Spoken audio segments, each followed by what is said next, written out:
neste dia 8 de dezembro acerca do sim de Nossa Senhora, o sim dos pastorinhos e o sim em casal como casal.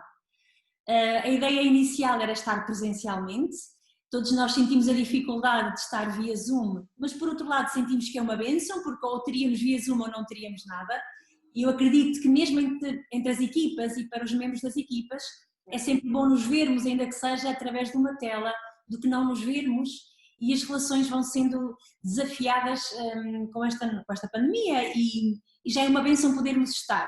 De qualquer forma, e não quero de todo impor-me, mas se pudermos repetir em qualquer ano, o presencial para mim será muito melhor e não ficarei tão frustrada por estar a falar diante de uma câmara. É a segunda vez que o faço e bom, fiz só porque já tinha dito que sim e agora não queria dizer que não. Portanto, já entramos dentro da base disto do sim. Vou começar. O sim de Maria, o sim dos pastorinhos e o sim dos casais. Confesso que me comoveu, ao preparar este tema, pensar que era precisamente hoje, no dia 8 de dezembro, o dia da Imaculada Conceição. Não apenas porque é a Rainha de Portugal, não apenas porque é a nossa padroeira principal, mas porque ao ver a liturgia, quer a leitura de Gênesis, quer sobretudo o Evangelho, onde se diz o sim de Maria, o Evangelho de hoje, para aqueles que já participamos na missa, é precisamente a Anunciação, é o sim de Maria a Deus. Mas eu gosto de pensar, quando penso na Imaculada Conceição, que antes de ser o sim de Maria a Deus, a Imaculada Conceição é o sim de Deus à humanidade. E isto está patente nas leituras do Gênesis. Ou seja, Deus criou o ser humano em imaculidade, em pureza original, em perfeição. E a Imaculada Conceição é a fidelidade do sim original de Deus à humanidade. Deus é-nos sempre fiel. E como nos criou em imaculidade, digamos assim, porque criou-nos à sua imagem e semelhança, na pureza, apesar do pecado ter entrado no mundo, Deus não desiste do seu sonho original sobre nós. E o sonho original de Deus sobre nós é a Imaculada Conceição.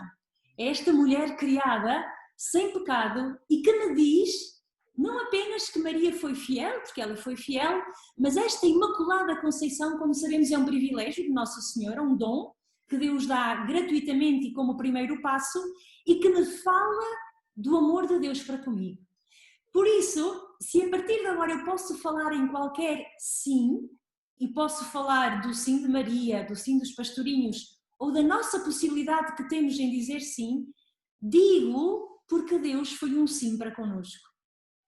E Deus foi tão fiel ao seu sim à humanidade que cria a Imaculada Conceição. Para nos dizer que ainda no meio do maior pecado, das maiores trevas, ainda num dos momentos mais difíceis da história, como o de hoje, ele continua a ser fiel ao seu sim. E é muito curioso porque Cristo, e vem-nos dizer São Paulo, e eu peguei nisto na carta aos Coríntios, na segunda carta aos Coríntios, no primeiro capítulo da segunda carta aos Coríntios, logo ali no versículo 18, São Paulo diz isto: mas assim como é verdade que Deus é fiel quando vos dirige a palavra, não existe um sim e depois um não. O Filho de Deus, Jesus Cristo, foi sempre um sim. Jesus, porque todas as promessas de Deus são um sim em Jesus.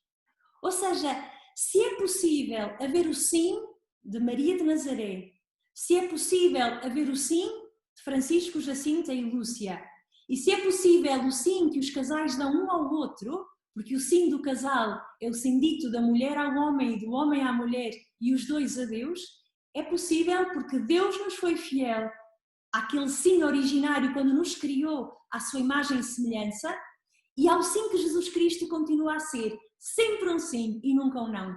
Por isso é possível nós sermos fiéis. Por isso hoje, o dia da Imaculada Conceição, é este pensar na esperança da origem do sonho com que Deus olha a humanidade. E é bonito, porque em Fátima, a invocação mariana que surge, uma das invocações que até é novidade, é precisamente a do coração imaculado de Maria. E se eu posso dizer com São Paulo que Cristo foi sempre um sim ao Pai, eu também posso dizer de Maria foi sempre um sim a Deus e nunca um não. Porque se a Imaculada Conceição me fala do privilégio que Deus lhe deu, a sua assunção ao céu fala-me da fidelidade sua àquele privilégio que Deus lhe deu. Ou seja, Maria foi também um sim e nunca um não.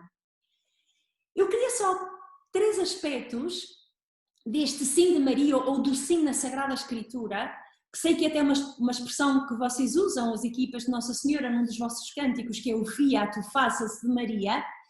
Pensar nos 3 grandes momentos da história da salvação, porque depois vamos afunilar na vida dos pastorinhos e na nossa vida, nas consequências que cada um traz. Há, no fundo, 3 grandes momentos onde este sim é pronunciado com outra expressão que é faça-se. É o sim da criação, como vos dizia, no Gênesis, no primeiro capítulo, a primeira palavra que Deus diz, e deixem-me pôr entre aspas, é faça-se. Faça-se luz e faz-se, e a criação começa a andar. Quer dizer que com um faça-se, um sim, põe-se em marcha a criação. Depois vem este faça-se de Nossa Senhora, o seu sim no momento da encarnação. Eis a serva do Senhor, faça-se em mim segundo a vossa palavra. Então, com este faça-se da Virgem, este sim, da Imaculada, o Verbo encarna e habita entre nós, como nós rezamos em cada Ângelus. Eis a serva do Senhor, faça-se em mim segundo a vossa palavra. E o Verbo divino encarnou e habitou entre nós.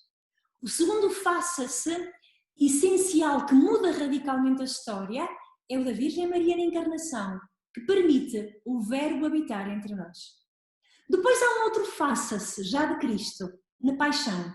Temos no capítulo 22 de São Lucas e em paralelos de Marcos e Mateus. Quando, no momento de maior tensão entre a vontade de Deus, que o está a impelir para a fidelidade, ao amor, até à cruz. E por outro lado, a vontade humana de Jesus que quer viver, porque como homem Jesus quer viver, todos nós, homens e mulheres, na nossa normalidade de vida, queremos viver, porque a vida também é um dom. Esta vontade humana e divina de Jesus em luta no Horto das Oliveiras, estou a falar naquele momento após a Eucaristia, onde Jesus, antes de partir para a paixão, reza. E o que é que Jesus diz nesta luta? Ó Pai, se possível, que se afaste este cálice. Mas não se faça o que eu quero, mas faça-se o que tu queres. E com este terceiro faça-se essencial, acontece a redenção, o mistério pascal. Ou seja, há uma dimensão do faça-se na criação, uma dimensão do faça-se na encarnação e o Verbo habita entre nós, e a dimensão do faça-se de Cristo, que vai permitir a salvação. O que é que isto quer dizer? Que de cada vez que eu, na minha pequenez, cada um de nós, o Padre David como sacerdote, qualquer um de vós como casal, que diz sim ao amor a que foram chamados, ou eu como consagrada, cada vez que qualquer um de nós repete faça-se ao Senhor conforme a tua vontade, dependendo dos votos que cada um emite, os vossos votos esponsais diante do altar, depois os votos do Senhor Padre da Vida nas mãos do Senhor Bispo e à Igreja, os meus votos diante da minha Superiora Geral e da Igreja, o nosso sim, o nosso faça-se tem estas 3 dimensões. Primeiro, colabora com o faça-se do Pai que cria. Quer dizer que de cada vez que eu digo um sim à vontade de Deus, e já iremos ver que pode ser nas dificuldades, mas cada vez que eu, e deixem-me sublinhar isto, para ser fiel ao meu sim, digo não ao que me afasta do amor, cada vez que eu digo sim à vontade de Deus, eu partilho da missão do Deus Pai Criador e colaboro para que se renovem todas as coisas. Como diz no Apocalipse 21, no versículo 5, eis que faço novas todas as coisas. Ou então como ainda rezávamos na oração do Espírito Santo, e renovai a face da terra. Cada vez que eu digo o meu sim ao meu marido, à minha esposa, à minha vocação de pai, de mãe, consagrada, sacerdote, eu colaboro com o Pai nesta missão de renovar todas as coisas. Não é pouca coisa a fidelidade ao sim que deu origem à minha vocação. é colaborar também na obra da criação. Mas por outro lado, quando eu digo o meu pequenino sim, no meu pequeno dia-a-dia, no cotidiano banal, sabem, aí nas vossas casas onde ninguém sabe exatamente o que se passa, só sabem vocês, este cotidiano escondido e pequenino, eu participo da missão da Virgem Maria, que ao dizer sim, trouxe o verbo a este mundo. E o verbo se fez carne. Quer dizer que de cada vez que eu digo um sim, por mais pequenino que seja, à vontade de Deus, segundo o meu estado de vida, eu permito com que o verbo de novo, por mim, habite a nossa terra. E isto não é pouco, isto é tudo. Mas por outro lado, sempre que unido a Cristo, sobretudo quando ser fiel ao sim que me deu origem à vocação, sempre que eu digo sim para ser fiel ao meu matrimónio, me implicar dizer o não a outras coisas e que este não custe, sofra, implica uma luta cá dentro de mim entre a vontade divina da vocação e a minha vontade humana que me apetece fazer outras coisas. Acho que me estão a entender, não estão? Sempre que eu na luta digo que sim, faça-se a tua vontade, eu participo do sim de Cristo no Horto das Oliveiras. E diz-me o Papa João Paulo II, na sua carta sobre o Rosário da Virgem Maria, no número 22, diz isto o Papa João Paulo II, o sim de Cristo no Jardim das Oliveiras muda o não dos pais no Jardim do Éden, que é o texto que hoje temos na leitura, na primeira leitura da missa. O não dos nossos pais. E como é que este não é mudado radicalmente e para sempre e definitivamente? Pois através do sim de Jesus no Horto das Oliveiras. E de cada vez que eu digo sim à vontade de Deus, portanto um sim em obediência, diz-me João Paulo II, diz-me a teologia, diz a Igreja, que eu uno-me ao sim de Cristo no Horto das Oliveiras e vou mudando os nãos que são ditos à vontade de Deus na história. E com isto coopero na história da salvação e da paz. Reparem, o meu sim colabora com o sim criador para que se renove a face da terra. O meu sim colabora com o sim da encarnação e através dele Cristo habita a nossa terra de novo, através de nós. O meu sim, unido à paixão de Jesus, estou a colaborar na história da salvação. E eu creio que isto já chegaria para ficarmos por aqui a meditar. O quão é importante e essencial a fidelidade ao nosso sim. Ora bom, mas porquê é que Deus precisou do sim da Virgem Maria? É muito engraçado porque o Papa Bento XVI, enquanto ainda Cardeal Ratzinger, ou já como Papa, publicou o seu livro Jesus de Nazaré, onde ele fala do sim de Nossa Senhora. E é muito engraçado porque ele diz isto. Depois do fracasso dos primeiros pais, portanto, depois do não de Adão e Eva à vontade salvífica de Deus e da criação, depois do fracasso dos primeiros pais, o mundo inteiro está às escuras, sob o domínio da morte. Ou seja, o pecado que traz a escuridão e a morte. O pecado traz a escuridão e a morte. E o Papa diz, Cardeal Ratzinger, Bento XVI, então Deus, depois deste não, que traz a morte e a escuridão, Deus procura entrar de novo no mundo e bate à porta de Maria. Tem necessidade da liberdade humana. Não pode redimir o homem criado livre sem um sim livre à sua vontade. Ao criar a liberdade, de certo modo, Deus torna-se dependente do homem. Vejam que incrível.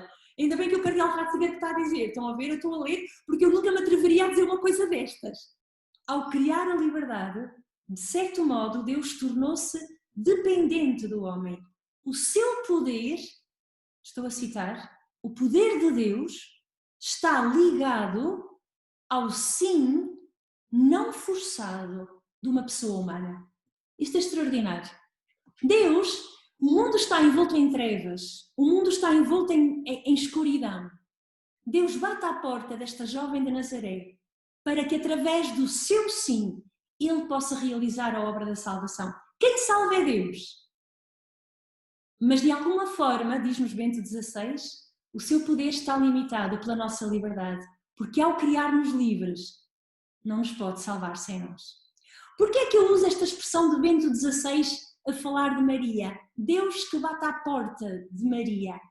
Porquê que Fátima, o Papa Bento XVI, quando cá veio em 2010, põe nesta ótica, nesta perspectiva, o sim dos pastorinhos. E vejamos o que diz o Papa, estou a citar. O Papa Bento XVI, em 2010, no dia 13 de maio. Na Sagrada Escritura, é frequente aparecer Deus à procura de justos para salvar a cidade humana. E vejam que lindo. O mesmo faz aqui em Fátima. Quando Nossa Senhora pergunta aos pastorinhos: quereis oferecer-vos a Deus? Ou seja, o mesmo autor, Bento XVI, coloca a história da salvação como se fosse, após a escuridão e as trevas causadas pelo pecado, Deus quer salvar a cidade humana e salva batendo à porta de justos. A primeira quem bateu foi a Virgem Maria, que lhe respondeu o primeiro sim puro, o primeiro faça-se puro e total, e continua. E aqui em Fátima, Deus continua à procura de justos para salvar a cidade humana. E temos assim os pastorinhos. É tão bonito que eu creio que cada um de nós é isto, sabem, meus irmãos? Cada um dos casais das equipas de Nossa Senhora foi alguém a quem Deus bateu uma só vez como casal, porque os dois serão um só, e pede: quereis colaborar comigo para salvar a cidade humana?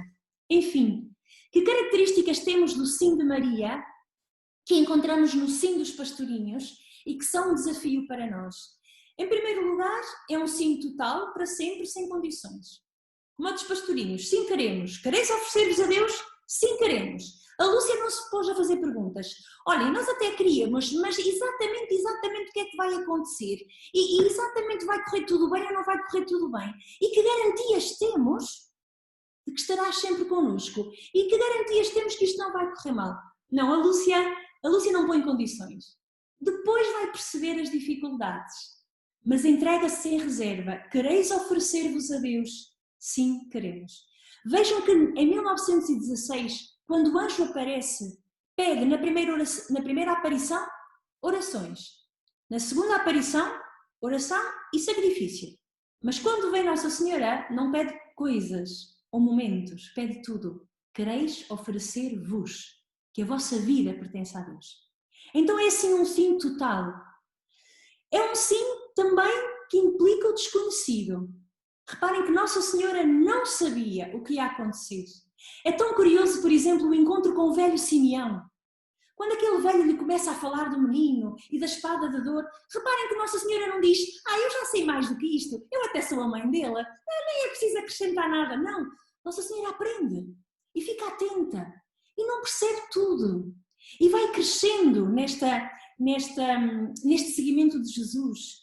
E é um sim que Maria vai renovando ao longo do tempo. Não é um sim dado de uma vez por todas e já está, não. É um sim posto à prova. É um sim que é abanado quando ela perde o menino no templo. E diz a Jesus: por que fizeste isto? Olha que eu andava aflita. É um sim que é posto à prova na vida pública. Quando ela vai atrás de Jesus e ouve dizer: quem é minha mãe? Minha mãe é quem cumpre a vontade de Deus. Deve ter doído, pode ter doído alguma coisa ao coração da Nossa Senhora e não ficaria espantada. Portanto, é um sim que é posto à prova. E é um sim que é posto à prova, pois está claro, de uma forma radical no mistério da cruz. Meus irmãos, imaginem Nossa Senhora aos pés da cruz. E lembrou-se do anjo. Ele será grande e sentar-se-á no trono de seu pai David. E Nossa Senhora a pensar: mas isto é que é o trono do pai David? Uma cruz? O quão o sim de Maria foi posto à prova. Também o sim dos pastorinhos, sabem? Foi posto à prova e foi ter que ser repetido. E é engraçado que, como sabemos, a Lúcia de tal forma começou, a partir do sim de maio, a ser tão tentada, com tantas dificuldades. Digo-vos, olhem que eu conheço a vida da Lúcia agora mais ou menos, eu acho que a vida da Lúcia só teve paz até ao dia 13 de maio de 1917. A partir daí, acabou-se a paz na vida da Lúcia. A vida da Lúcia corria bem até que Nossa Senhora lhe apareceu. Após aparecer Nossa Senhora, nunca mais aquela menina teve paz. Nunca mais. até à época final da sua vida. E de tal forma, o sim dos pastorinhos vai ter de ser, vai crescer e vai renovar-se, que há 2 momentos que eu vos queria partilhar. Um é o que se passa com a Jacinta, naquela altura em que a Nossa Senhora vai, portanto, anuncia a partida do Francisco do Francisco muito em breve. Nossa Senhora diz assim à Jacinta, aliás, Nossa Senhora aparece a Jacinta e a Jacinta chama a Lúcia e diz que a quer ver. E é este o diálogo que a Lúcia tem com a Jacinta neste momento. Já estaremos por volta de 1918, não sabemos bem, 1919 talvez, antes de abril, e diz assim a Jacinta à Lúcia: Nossa Senhora veio-nos ver e diz que vem em breve buscar o Francisco para o céu. A mim perguntou-me se queria ainda converter mais pecadores. Disse-lhe que sim. Ou seja, a Jacinta renova o seu sim. Aquele sim de 13 de maio, porque vai ser muito posto à prova, e vai ser muito em breve posto à prova porque o seu irmãozinho vai morrer. Nossa Senhora como que renova o pedido. Olha, queres continuar esta história de amor? E a Jacinta diz, disse-lhe que sim. Disse-me que ia para um hospital e que lá sofreria muito. E continua o diálogo. Ou seja, o sim dos pastorinhos, como o sim da Virgem Maria, é um sim, e creio que vocês entenderão esta linguagem, na saúde e na doença, na alegria e na tristeza, na riqueza e na pobreza, até que a morte nos una definitivamente. É assim que eu gosto de pensar na morte em quem se ama. Até que a morte nos una definitivamente. Sim, foi assim o sim do Francisco e da Jacinta e também da Lúcia. Sabem que a Lúcia, depois da morte do Francisco e da Jacinta, sofre o maior dos sofrimentos, que é a solidão. Porque os únicos que a podiam entender morreram. E vocês sabem, sobretudo aqueles casais que após tantos anos de vida em comum, há um deles que fica viúvo ou viúva, não é? Como por exemplo a experiência da minha mãe, que enviuvou muito cedo. Ela quando perdeu o meu pai partilha connosco, perdia o único que me sabe entender. Aquele que a sabia entender até ao fim, que a sabia compreender. Acho que os casais podem entender isso, não é?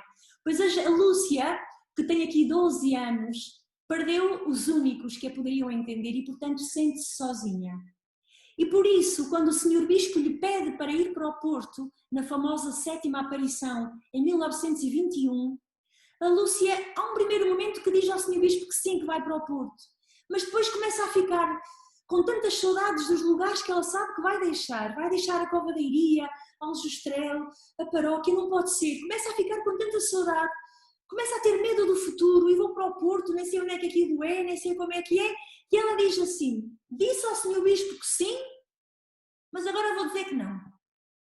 Vejam a brincadeira destas palavras, ou o jogo destas palavras. Disse-lhe que sim ao Sr. Bispo, mas agora vou dizer que não. E em tentação, quando o seu profundo sim é posto à prova uma primeira vez, muito seriamente, o que é que a Lúcia faz? Foi rezar. Foi até à Cova da Iria.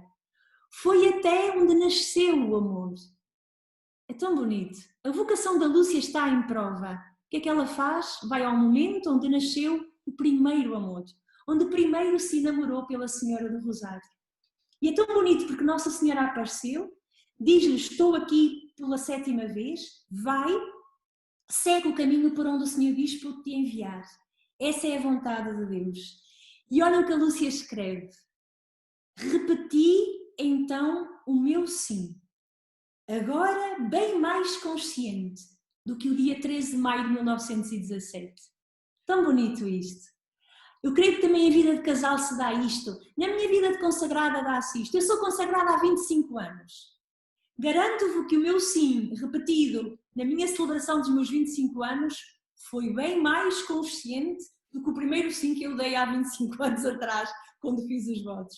Porque eu já sei o que é seguir o Senhor quando tudo corre bem, e estou no Tabor, e o que é seguir o Senhor quando Ele me leva até ao Calvário. Ou quando a fidelidade ao meu sim me leva até ao Calvário.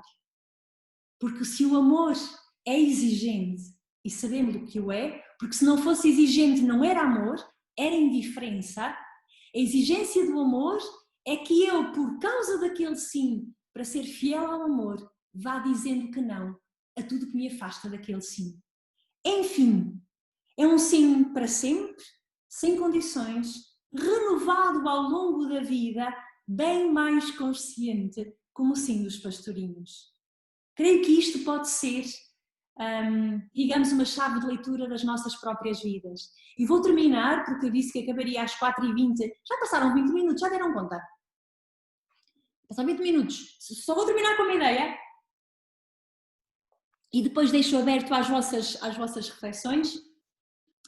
Juntando, de novo, o cardeal Ratzinger intui, quando está a escrever a terceira parte do segredo, quando está a escrever o comentário à terceira parte do segredo, o cardeal Ratzinger, colocando-se a questão que significa ter devoção ao coração de Maria, que é, digamos, a grande escola de espiritualidade dos pastorinhos, a única escola, a única mestra dos pastorinhos foi o coração imaculado de Maria.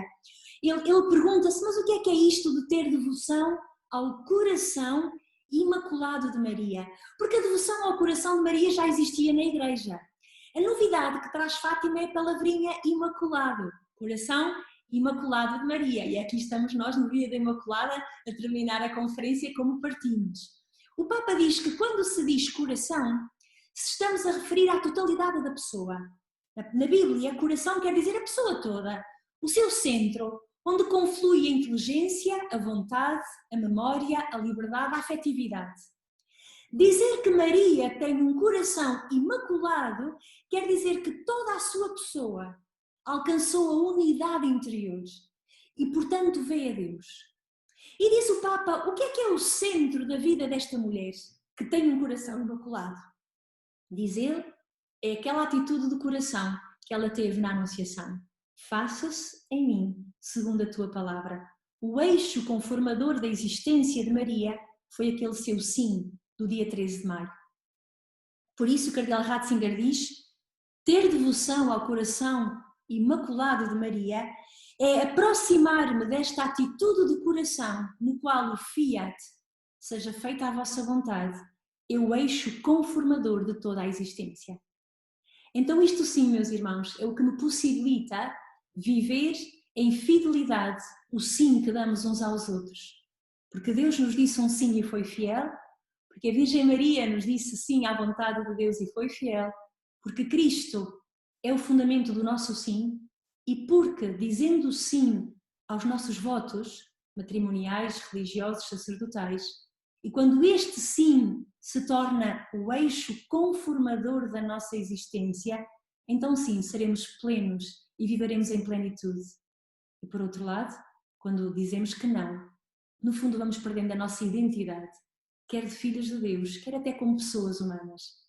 Por isso, do nosso sim, em fidelidade à nossa vocação, não depende apenas a durabilidade do nosso matrimónio, a fecundidade dele ou das nossas vocações. Não, é a nossa própria identidade que está em jogo. Porque do nosso sim está dependendo isto, a minha participação naquela vocação à qual o Senhor me chama. Terminei.